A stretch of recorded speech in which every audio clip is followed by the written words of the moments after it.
Hello साथीहरू सबैलाई नमस्ते अनि जोडले भन्न चाहन्छु। अहिले चाहिँ हामी मर्स्याङ्दी गाउँपालिकामा गाउँपालिकामा आइसकेका छौँ। र यहाँ यो पहाडी चाहिँ साउन्ड सुन्नुभयो होला। मर्स्याङ्दी नदी कस्तो दामी बगिरहेछ एकदम।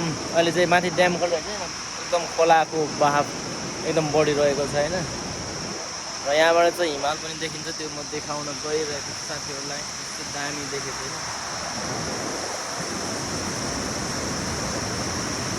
यो चाहिँ मर्स्याङ्दी नदी हो होइन। यो चाहिँ मर्स्याङ्दी नदी हो। यहाँबाट चाहिँ हिमाल देखिन्छ सक्नुहुन्छ होला। यस्तो दामी देखेको यहाँबाट चाहिँ हिमाल देखिन्छ। यो चाहिँ मर्स्याङ्दी नदी है साथीहरू होइन।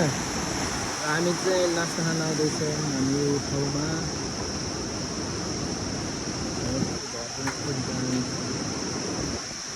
यही भन्दै म अब अर्को भिडियो तपाईँहरूलाई फेसबुकमा चाहिँ अपलोड गरिराख्छु।